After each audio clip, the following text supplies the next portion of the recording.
हिंदी साहित्य की जब हम बात करते हैं तो मैं आपको थोड़ा-सा पीछे ले जाना चाहूँगी महात्मा बुद्ध के काल में।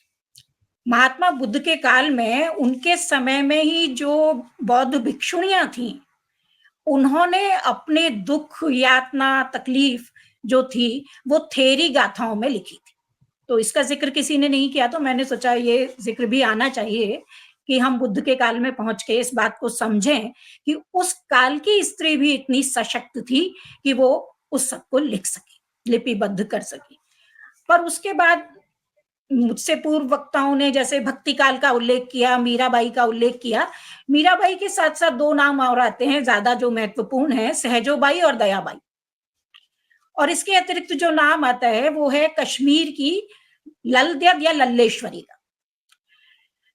लेकिन ऐसा नहीं है कि सिर्फ इतनी सी महिलाएं लिख रही थी, इतनी सी स्त्रियां लिख रही थी। ये बहुत ही समझने की बात है कि बाकी जो लिख रही थी वो या तो पुरुष उनका श्रेय ले रहे थे, ये भी बहुत हुआ है, और या फिर उनका कहीं उल्लेख ही नहीं है। ये दोनों चीजें। यहां तक कि 20वीं शताब्दी में जब महिलाओं ने लिखना शुरू किया तब भी यही दशा थी।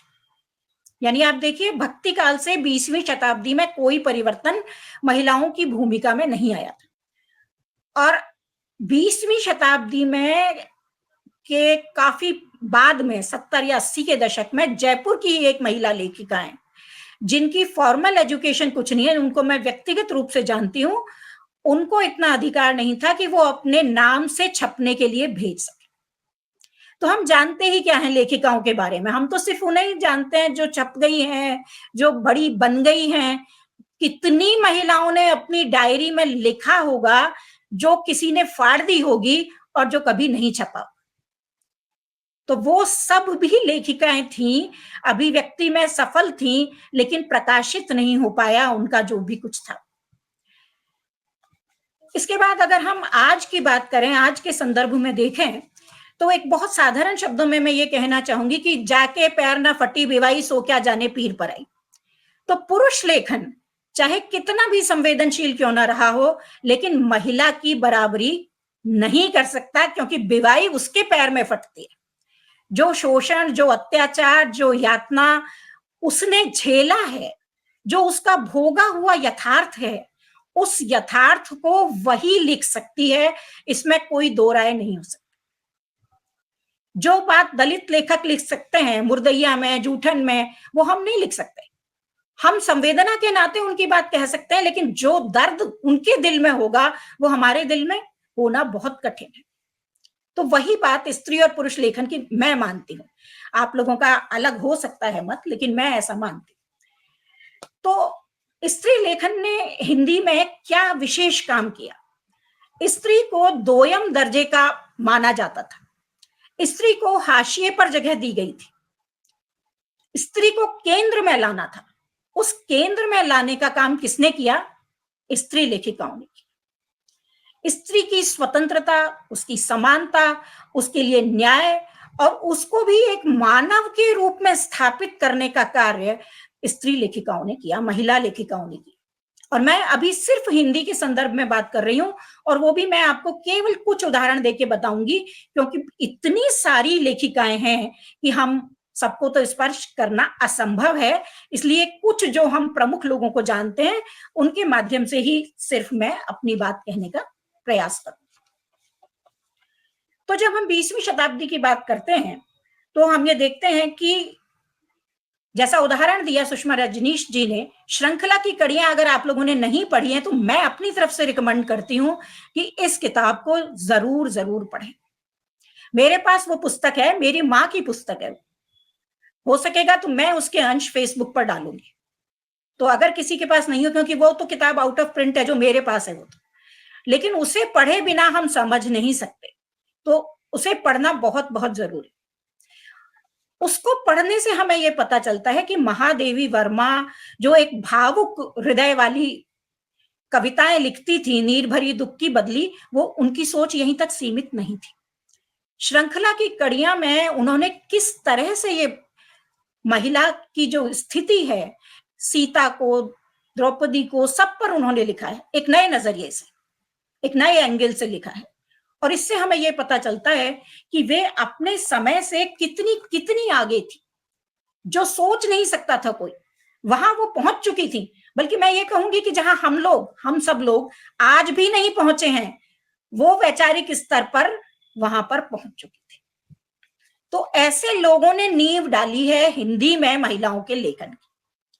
और ये हमारे लिए बहुत ही सौभाग्य की बात है कि महादेवी वर्मा को उनका मुकाम भी हासिल हुआ, उन्हें पद्म पुरस्कार भी मिले और उनकी यामा को ज्ञानपीठ पुरस्कार भी मिला, जो कि सबसे बड़ा पुरस्कार हिंदी का माना जाता है।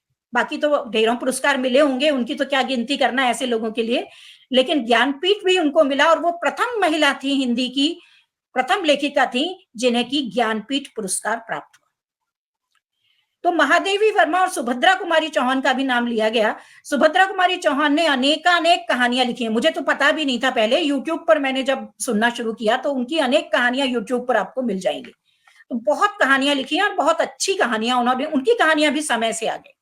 लेकिन उनकी जो एक कविता जिसके कारण वो आज भी सबके दिल में बसी हुई हैं और जो बचपन में ही हमने स्कूल में पढ़ ली थी, खूब लड़ी मर्दानी वह तो झांसी वाली रानी थी। तो ये जो कविता है उसमें आप देखिए कि उन्होंने किसी भावुक स्त्री का चित्रण नहीं किया है, उन्होंने समाज के सम्मुख झांसी वाली रानी को एक मॉडल के रूप में, महिलाओं के मॉडल के रूप में रखा। और ऐसा नहीं है कि वो स्वयं भी स्वतंत्रता सेनानी थी, ऐसा नहीं है कि उन्होंने कुछ नहीं किया, केवल लिखती रही। वो, उनके पति स्वतंत्रता सेनानी थे और उनकी शादी होते ही वो जेल चले गए थे और वो स्वयं भी स्वतंत्रता सेनानी थे। और आप लोगों को शायद पता हो कि महादेवी वर्मा और सुभद्रा कुमारी चौहान दोनों स्कूल की सहेलियां थी और दोनों ही उस काल की महान लेखिकाएं थी हिंदी की, और दोनों ही सहेलियां भी थी। इसके बाद अगर हम देखते हैं कि कौन सी महिलाएं ऐसी हैं जिन्होंने लेखन के क्षेत्र में विशेष काम किया, तो मन्नू भंडारी और कृष्णा सोबती का नाम हमारे सामने आता है। मन्नू भंडारी ने क्या लिखा, अनेक कहानियां तो उन्होंने लिखी। नई नौकरी एक ऐसी कहानी है, अगर आपने नहीं पढ़ी हो तो जरूर पढ़ें उसे। तो नई नौकरी कहानी उन्होंने लिखी, वो बिल्कुल अलग तरह से लिखी गई है। इसके अलावा आप लोग सब जानते हैं कि उन्होंने एक सीरियल लिखा था रजनी, सुषमा जी तो जानती होंगी, उन्होंने देखा सुना होगा क्योंकि वो मेरे एज ग्रुप वाली हैं। तो रजनी इतना लोकप्रिय हुआ था और रजनी में वो कोई भी सामाजिक समस्या, कोई भी भ्रष्टाचार से जुड़ी समस्या, गैस सिलेंडर के ब्लैक होने की समस्या, कुछ भी इस तरह की समस्या उठाती थी और रजनी उसका नेतृत्व करती थी उस समस्या के समाधान का। और उस समय मैं यंग थी तो मुझे भी लगता था कि मैं भी रजनी हूँ, मुझे भी रजनी की तरह काम करना चाहिए। बहुत प्रेरक प्रसंग थे। हाँ, आप ये देखिए कि किस तरह से घर घर में पहुंच जाती है लेखक की बात। हर लड़की ये सोचती है कि उसे रजनी की तरह काम करना है, जिसमें उत्साह है, जोश है, तो वो यही सोचने लग जाती। इसी तरह से एक फिल्म जो आई थी उस समय, सुषमा जी को याद होगी, रजनीगंधा।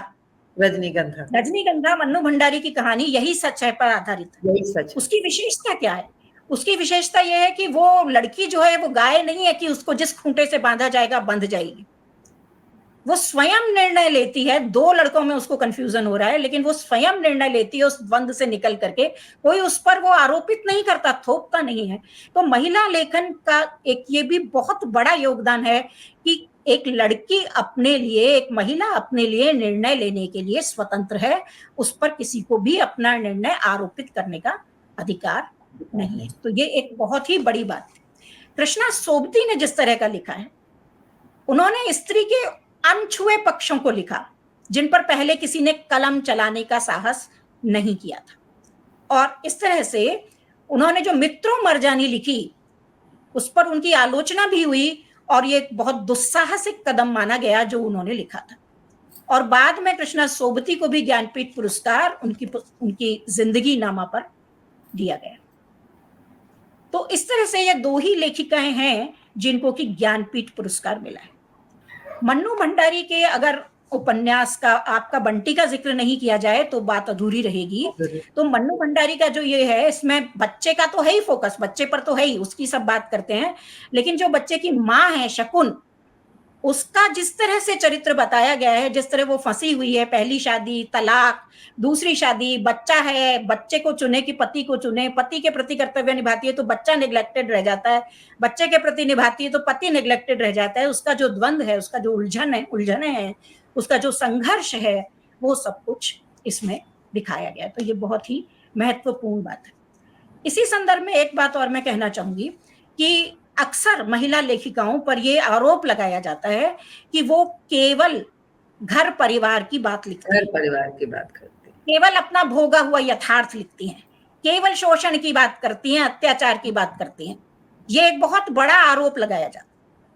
तो जब ये आरोप लगाया जाता है तो आप ये देखिए कि मैं तो अभी तक तो पुरानी पीढ़ी की बात कर रही हूँ। मन्नू भंडारी का उपन्यास अगर महाभोज ना पढ़ा हो तो अवश्य पढ़िए। मैंने उसे कई बार पढ़ा और उसका नाट्य रूपांतर स्टेज पर भी देखा है। बहुत ही जरूरी उपन्यास है ये भी हमारे पढ़ने के लिए।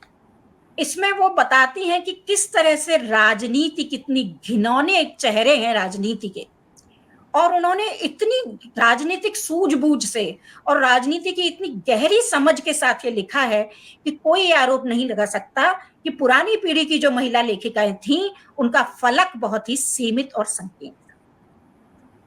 इसके साथ ही आजकल जो हम देखते हैं इतनी सारी लेखिकाएं हैं जो बहुत ही बोल्ड लिख रही हैं, लिव इन रिलेशनशिप पर लिख रही हैं, या जो आजकल वन नाइट स्टैंड है उस पर लिख रही हैं। वो अच्छा है या बुरा है वो बात मैं नहीं कह रही हूं, लेकिन नए विषयों का समावेश निरंतर महिलाओं के लेखन में होता जा रहा है।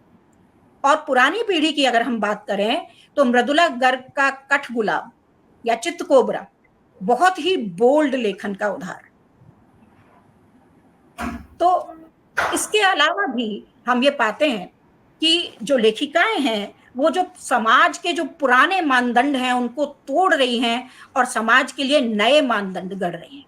जो समाज की झूठी मान्यता हैं उनको तोड़ रही हैं और उसकी जगह नई मान्यताएं हमारे सम्मुख प्रस्तुत कर रही हैं। तो मैंने केवल उपन्यासों की बात की। अगर हम आत्मकथा की बात करें, आत्मकथा लिखना बहुत ही कठिन है क्योंकि व्यक्ति को स्वयं को समाज के सामने खोल करके रख देना है। तो आत्मकथा लिखना तो मैं कहती हूँ बहुत ही साहस का काम है, और ये साहस का काम भी हमारे यहाँ बहुत सारी महिला लेखिकाओं ने किया है। हालांकि उसकी आलोचना भी बाद में की गई है, जैसे प्रभा खेतान ने लिखा अन्या से अनन्या तक। यूट्यूब पर इसकी वीडियो भी मौजूद है, मैंने उससे ही सुना था, पढ़ी नहीं थी। 4 वॉल्यूम थे शायद इसके, चारों मैंने सुने थे। और इसी तरह से क्या नाम है, मैत्रेयी पुष्पा की गुड़िया भीतर गुड़िया, बहुत सुंदर, बहुत मैत्रेयी पुष्पा की बहुत। हाँ, और मन्नू भंडारी की एक कहानी ऐसी भी। तो ये सब आत्मकथाएं जो हैं वो समाज के सम्मुख हमारे परिवार का, हमारे समाज का असली चेहरा लेकर के आती है। प्रभा खेतान ये कहती हैं कि क्या स्त्री केवल इसीलिए है कि वो एक व्यक्ति से शादी करे फिर उसकी वंशबेल बढ़ाए? इसके अलावा क्या स्त्री का कोई अस्तित्व ही नहीं है? तो जब वो ये बात कहती हैं तो वो स्त्री के संघर्ष की, स्त्री की अस्मिता की, स्त्री की ताकत की सारे सवाल उठाती। और आप लोग तो सब जानते ही हैं कि जो स्त्री सवाल उठाती है वो किसी को अच्छी नहीं लगती। इस समाज को अनुकरण वाली स्त्री चाहिए, इस समाज को सवाल उठाने वाली स्त्री नहीं चाहिए। अमृता प्रीतम हालांकि हिंदी की लेखिका नहीं है, पर मैं ये बात यहाँ संदर्भ के साथ कोट करना चाहूंगी। वो ये कहती हैं कि जो बौद्धिकता है, उस बौद्धिक स्त्री के साथ फ्रेंडशिप तो अच्छी लगती है, मित्रता तो पुरुषों को बहुत अच्छी लगती है, लेकिन जब वो उनकी पत्नी बन जाती है वो उन्हें कतई नहीं सुहाती। तो ये ही बात, क्योंकि वो सवाल उठाती है, वो सहज अनुकरण में विश्वास नहीं करती, वो सवाल उठाती है और मिथ तोड़ती है और वो अपनी बात स्थापित करना चाहती है, तो ऐसी स्त्री को कोई पसंद नहीं करता। यहाँ मैं कविता का उदाहरण देना चाहूंगी कि कविता संग्रह की तो बाढ़ आई हुई है महिलाओं के। आप देखेंगे कि कितने कविता संग्रह हैं, अनगिनत। लेकिन ममता कालिया की एक कविता मुझे बहुत ही ज्यादा पसंद आई। उसका सिर्फ मैं छोटी सी कविता है उदाहरण देना चाहूंगी। शीर्षक है खूंटियां। जब लड़की बड़ी हो जाती है तो उसके सामने दीवार खड़ी हो जाती है। क्रांतिकारी कहते हैं कि दीवार तोड़ देनी चाहिए, लेकिन लड़की है समझदार और संवेदनशील। वह उस दीवार पर पढ़ाई और रोजगार की खूंटियां टांग देती है। ये हम सबके लिए यही है। लड़की उस दीवार पर पढ़ाई और रोजगार की खूंटियां टांग देती है और फिर धीरे से पांव रख के दीवार।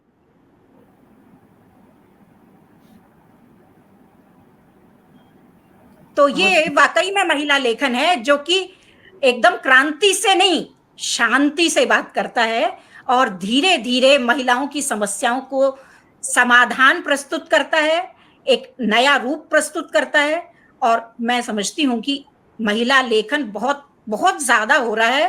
फेसबुक और सोशल मीडिया के कारण महिलाओं को स्थान भी मिल रहा है, जगह भी मिल रही है, और महिलाएं जो हैं वो स्तरीय भी लिख रही हैं। ये बात अलग है कि बहुत सारी महिलाओं का नाम नहीं आ पाता, वो आगे नहीं आ पाती, लेकिन आप देखिए केवल जयपुर में कितने ही लेखिकाओं के संस्थान, कितने, एक नहीं 5-7, और हर एक से जाने कितनी महिला लेखिका जुड़ी हुई है।